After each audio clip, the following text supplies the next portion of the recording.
여러분은 믿으시겠습니까? 하늘의 맹수로 불리던 러시아 최정예 전투기 조종사가 어느 날 갑자기 모든 것을 버리고 대한민국에 착륙했다는 사실을요. 그것도 600억짜리 전투기를 몰고서 말입니다. 저는 옐레나 코발렌코입니다.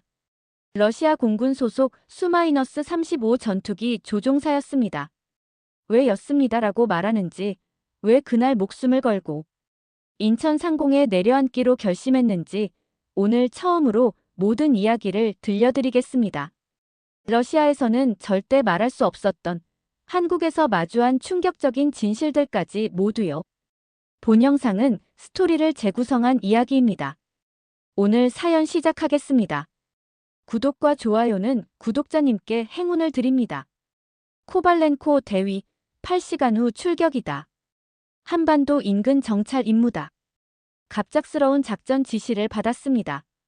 일상적인 임무처럼 보였죠. 우리 수-35 전투기로 한반도 공해상에서 정찰 비행을 하는 것이었습니다.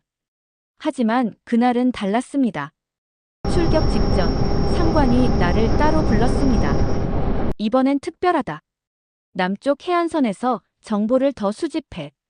가능한 가까이. 그 말에 가슴이 철렁했습니다. 위험한 임무였습니다.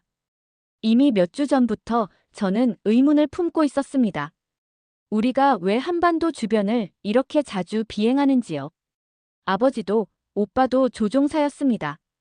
코발렌코 가문은 3대째 러시아 하늘을 지키는 가문이었습니다.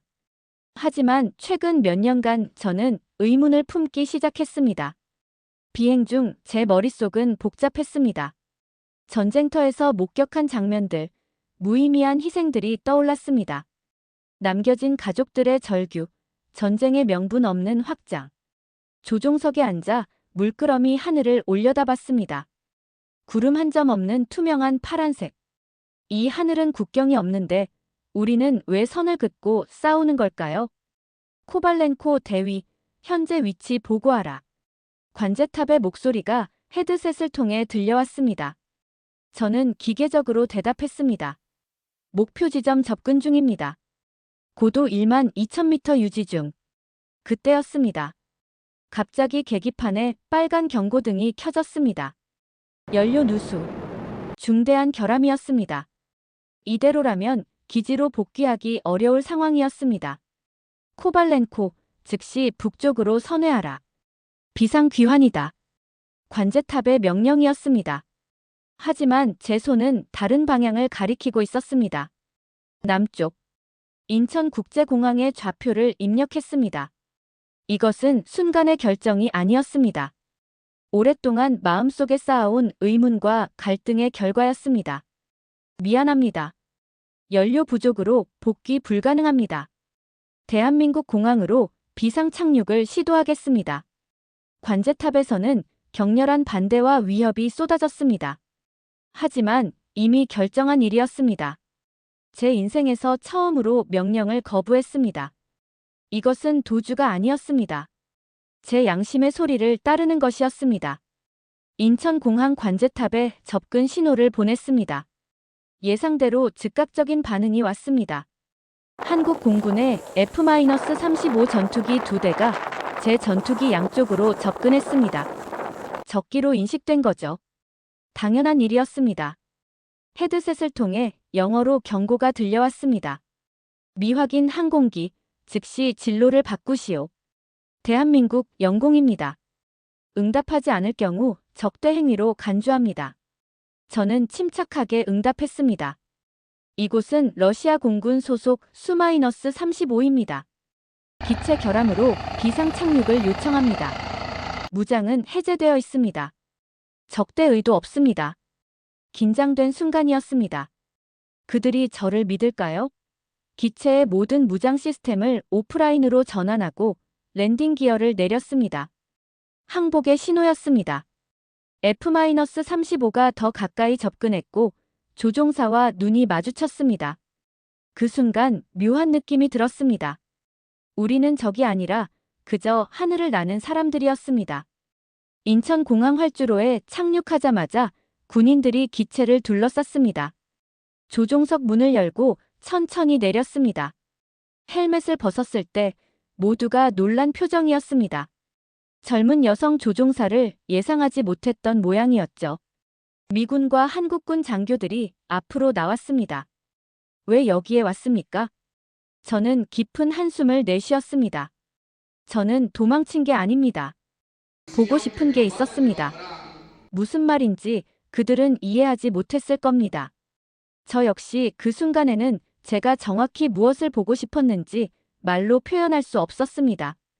하지만 제 가슴 속에는 이미 오래전부터 의문이 자라고 있었습니다. 우리가 적대시하는 이 나라는 어떤 곳인지, 정말 우리가 배운 대로인지 확인하고 싶었던 것입니다.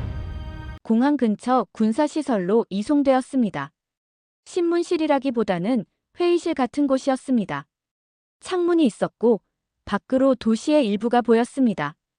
러시아라면 상상도 할 수 없는 대우였습니다. 신문관으로 미군 소령과 한국군 대위가 들어왔습니다. 코발렌코 대위, 당신의 행동은 국제법상 심각한 위반입니다. 왜 이곳에 착륙했나요? 저는 침묵했습니다. 아직 제 생각을 정리하지 못했습니다. 테이블 위에는 종이컵과 갈색 봉지가 놓여 있었습니다. 한국군 대위가 물을 따르고 봉지를 열어 뭔가를 넣었습니다. 믹스커피였습니다. 저도 모르게 입가에 미소가 번졌습니다. 이걸 마셔봤나요? 한국 대위가 물었습니다. 네. 러시아에서 한국 상품점에서 본 적 있습니다. 비싸서 한 번만 마셔봤죠. 대화는 의외로 부드럽게 흘러갔습니다. 믹스커피를 마시며 창밖을 바라봤습니다. 질서정연하게 움직이는 차들, 깨끗한 거리, 활기찬 사람들. 이것이 우리가 적이라고 부르는 나라의 모습이었습니다. 미군 소령이 물었습니다. 러시아로 돌아갈 생각인가요? 잠시 생각했습니다. 솔직히 말하면 저도 모르겠습니다. 돌아간다면 처벌받을 것이 분명했습니다. 하지만 그보다 더 두려운 것은 다시 그 시스템 속으로 돌아가는 것이었습니다. 미군 소령이 농담처럼 말했습니다. 대한민국 커피 한 잔으로도 적군을 무력화시킬 수 있다니까. 웃음이 나왔습니다. 적군이라는 말이 갑자기 낯설게 느껴졌습니다. 저는 이 순간 스스로에게 물었습니다. 어째서 이곳은 사람을 이렇게 대할 수 있지? 왜 러시아에서는 불가능한 일일까? 이틀 후, 놀랍게도 감시하에 외출이 허가되었습니다. 보안상의 이유로 한국군 장교 2명이 동행했습니다. 그중 한 명이 김소령이었습니다. 30대 후반의 침착한 남성이었습니다. 대한민국을 직접 보여드리겠습니다. 당신이 생각했던 것과 다를 수도 있습니다. 서울 도심으로 향했습니다. 출근 시간이었습니다. 지하철역에서 본 광경은 충격적이었습니다. 수많은 사람들이 질서정연하게 움직이고 있었습니다. 줄을 서서 기다리고 오른쪽으로 걷고 서로 양보하는 모습. 누구도 소리 지르거나 밀치지 않았습니다. 이 사람들 군인인가요? 저도 모르게 물었습니다. 김소령이 웃었습니다. 일반 시민들입니다. 우리는 명령 없이도 질서를 지킵니다. 러시아에서는 상상할 수 없는 광경이었습니다. 우리는 항상 누군가의 명령, 통제, 감시가 있어야 질서가 유지된다고 배웠습니다. 하지만 이곳은 달랐습니다. 군대보다 훈련된 도시라는 생각이 들었습니다. 어떻게 이런 질서가 가능한가요? 우리는 어릴 때부터 배웁니다. 다른 사람을 배려하는 것이 결국 자신에게도 도움이 된다는 것을요. 시장을 지나며 상인들의 활기찬 모습, 깨끗한 거리, 언제나 웃는 얼굴들. 모든 것이 신기했습니다. 러시아에서는 공공장소에서 웃는 것조차 이상하게 여겨지는데 말이죠. 퇴근 시간에 본 풍경은 더욱 놀라웠습니다. 바쁘게 움직이는 사람들 속에서도 질서가 유지되었습니다. 이것은 비명령 사회의 완성형이었습니다. 명령 없이도 스스로 움직이는 사회. 러시아에서는 불가능한 일이었습니다. 다음 날, 김소령이 제안했습니다. 당신의 전투기를 보러 가실래요? 우리 기술자들이 점검 중입니다. 군 기지 내 경납고로 향했습니다. 제-35 주변에 한국 기술자들이 분주히 움직이고 있었습니다. 그들의 작업 방식은 놀라웠습니다. 정확하고 체계적이었습니다. 러시아 정비소에서는 보지 못했던 첨단 장비들이 눈에 띄었습니다. 한 기술자가 다가와 영어로 질문했습니다. 이 부분의 연료 누수가 어떻게 시작되었는지 기억나십니까? 저는 상세히 설명했고 그는 고개를 끄덕이며 즉시 해결책을 제시했습니다. 그의 전문성에 감탄했습니다. 경납고 한쪽에는 대한민국의 무기 시스템이 전시되어 있었습니다. K2 전차, K9 자주포, KF-21 전투기의 모형들. 그리고 그 옆에는 완벽하게 정돈된 서류들과 디지털 관리 시스템. 이게 K방산의 핵심입니다. 김소령이 설명했습니다. 우리는 무기 자체보다 관리 시스템을 더 중요하게 생각합니다. 저는 입을 다물지 못했습니다. 러시아군보다 낫다는 생각이 들었습니다. 아니, 솔직히 말하면 훨씬 앞서 있었습니다. 왜 이렇게 체계적인가요? 김소령의 대답은 간단했습니다. 한국군은 싸움보다 준비에 강합니다. 우리는 싸우지 않기 위해 강해지니까요. 이 말이 제 가치관을 흔들었습니다. 러시아에서 우리는 이기기 위해 훈련받았습니다. 하지만 이들은 지키기 위해 준비하고 있었습니다. 그 차이가 너무나 컸습니다. 저녁 무렵 김소령이 군 간이식당으로 초대했습니다. 러시아 음식이 그리울 텐데 우리 음식을 한번 맛보시겠어요? 테이블에 놓인 음식들. 김치찌개, 밥, 다양한 반찬들. 그리고 물병 하나까지 모든 것이 정돈되어 있었습니다. 러시아 군대 식당의 허술함과는 비교도 되지 않았습니다. 이건 군대식이 아니라 배려였습니다. 김소령이 말했습니다. 김치찌개 한 숟가락을 입에 넣는 순간 뜨거운 국물과 함께 뭔가가 가슴을 파고들었습니다. 단순한 맛의 충격이 아니었습니다. 이 음식에 담긴 문화, 역사, 정성을 느꼈습니다. 맛있죠? 김소령이 웃으며 물었습니다. 네. 놀랍습니다. 솔직히 대답했습니다. 식사 후 김소령이 한 병의 소주를 꺼냈습니다. 우리 군인들은 가끔 이렇게 마시며 대화합니다. 러시아 보드카보다 약하지만 마음을 열기에 충분하죠. 소주 한 잔을 마시며 김소령의 이야기를 들었습니다.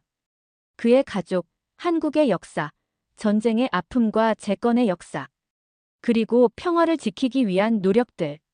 당신은 싸움만 배웠을지 몰라도 우리는 지키는 법도 배웠습니다. 이 말에 갑자기 눈물이 핑 돌았습니다. 평생 단단하게 지켜온 자존심이 무너지는 느낌이었습니다. 러시아에서 저는 최고의 전투 조종사라는 타이틀을 가졌습니다. 하지만 그것이 무슨 의미가 있을까요? 파괴하는 법만 배웠을 뿐 지키는 법은 배우지 못했습니다. 김소령, 솔직히 말해주세요.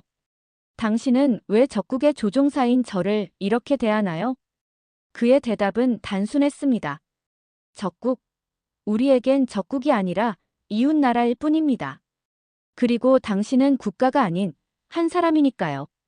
소주 한 병 앞에서 제 마음의 벽이 완전히 허물어졌습니다. 일주일 후 러시아 대사관으로부터 연락이 왔습니다.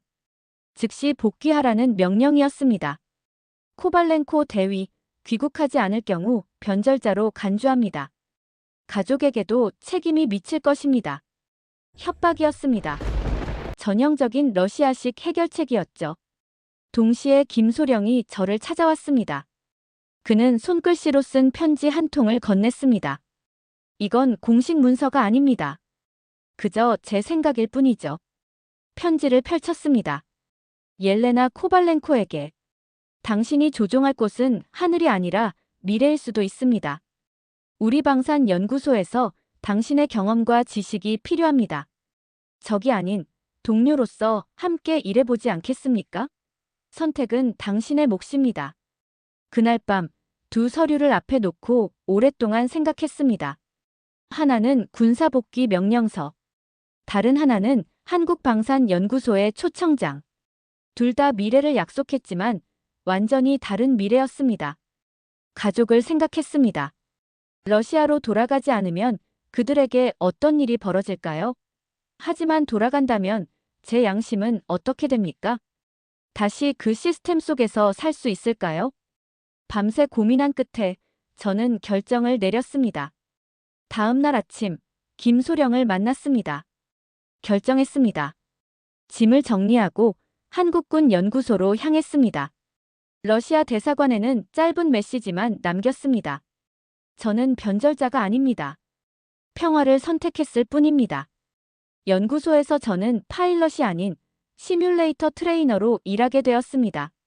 수많은 젊은 한국 조종사들에게 기술을 가르치며 동시에 그들로부터 많은 것을 배웠습니다.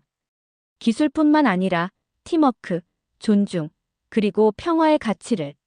한국에 온 지 3개월 후, 제 가족은 러시아를 떠나 한국으로 올 수 있었습니다. 국제적인 노력과 한국 정부의 도움으로 가능했던 일이었습니다. 아버지는 처음에 제 결정을 이해하지 못했지만 이곳에서의 삶을 경험한 후 이해하게 되었습니다. 오늘, 저는 인천공항 근처에서 살고 있습니다. 매일 아침 창문을 열면 하늘을 나는 비행기들이 보입니다.